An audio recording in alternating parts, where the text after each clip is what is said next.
Friends, మీరు ఎవరైనా కానీ మీ ఫ్రెండ్స్ కానీ మీ మొబైల్లో ఉన్నటువంటి కాల్ డేటా, అంటే మీరు ఎవరికి అవుట్ గోయింగ్ చేశారు, లేదా ఇన్కమింగ్ కాల్స్ ఏమొచ్చాయి, మెసేజెస్ ఏమొచ్చాయి, మీరు ఎవరికి సెండ్ చేశారు, ఇటువంటి డీటెయిల్స్ తీసుకోవడానికి చాలామంది సెర్చ్ అనేది చేస్తూ ఉంటారు.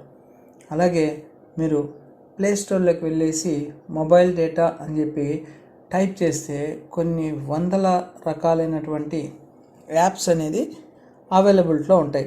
కానీ మీరు అలా యాప్స్ని ఇన్స్టాల్ చేసుకున్న తర్వాత ఈ డేటాని నిజంగా డౌన్లోడ్ చేసుకోవచ్చా? అంటే మీ ఫ్రెండ్ది కావచ్చు, మీ రిలేటివ్ది కావచ్చు, మీ బాయ్ ఫ్రెండ్, మీ గర్ల్ ఫ్రెండ్, మీ వైఫ్, ఇటువంటి వాళ్ళ యొక్క కాల్ డేటాని మనం లిస్ట్గా తీసుకోవచ్చా? అంటే కొంతమంది ఏంటంటే వాళ్ళ మొబైల్ నెంబర్ ఎంటర్ చేసిన తర్వాత ఆ ఓటీపీని ఎంటర్ చేస్తే కనుక టోటల్ కాల్ లిస్ట్ మొత్తం కూడా వచ్చేస్తుందని చెప్పేసి రకరకాలైనటువంటి వీడియోస్ అన్నీ కూడా యూట్యూబ్లో ఉన్నాయి. అలాగే కొన్ని బ్లాగ్స్లో కూడా ఆర్టికల్స్ అనేది ఉన్నాయి. ఇవన్నీ కూడా ఎంతవరకు నిజము అనేది ఈ వీడియోలో మనము తెలుసుకుందాం. ముఖ్యంగా మనము ఏదైనా యాప్ని మొబైల్లో ఇన్స్టాల్ చేసేటప్పుడు కనుక చూస్తే మొదట కాల్ డేటా అని చెప్పి సెర్చ్ చేస్తే కొన్ని యాప్స్ వస్తాయి.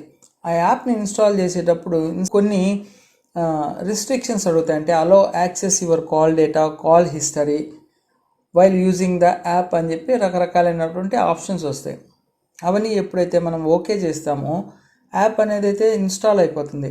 సో మనం ఎప్పుడైతే ఇన్స్టాల్ చేస్తామో ఆ రోజు నుంచి మనం ఏవైతే అవుట్ గోయింగ్ కాల్స్ చేస్తామో, ఇన్కమింగ్ కాల్స్ వస్తాయో, మెసేజెస్ చేస్తామో, మెసేజెస్ వస్తాయో, అవన్నీ కూడా ఆ యాప్లో స్టోర్ అనేది అవుతాయి.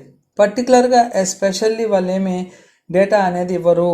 సో ఇవన్నీ కూడా ప్రతి ఒక్కరి మొబైల్లో కూడా ఆప్షన్స్ అనేది ఉంటాయి.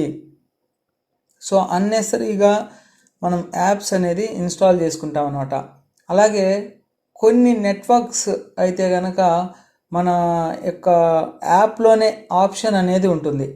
సో ఫర్ ఎగ్జాంపుల్కి ప్రైవేట్ నెట్వర్క్స్లోకి వెళ్ళేసి మన మొబైల్ నెంబర్ ఎంటర్ చేసిన తర్వాత ఓటీపీ కనుక వస్తే ఆ కంపెనీ వాళ్ళే మన డేటా కాల్ లిస్ట్ అనేది ఇవ్వడం జరుగుతుంది. అలాగే వేరే వాళ్ళ నెంబర్ ఎంటర్ చేసి ఆ ఓటీపీ ఎంటర్ చేస్తే ఖచ్చితంగా కొన్ని నెట్వర్క్స్ నుంచి డేటా అనేది వస్తుంది, కాల్ హిస్టరీ వస్తుంది. అలాగే మనం నెట్ ఎంత యూజ్ చేసామనే డీటెయిల్స్ కూడా వస్తాయి.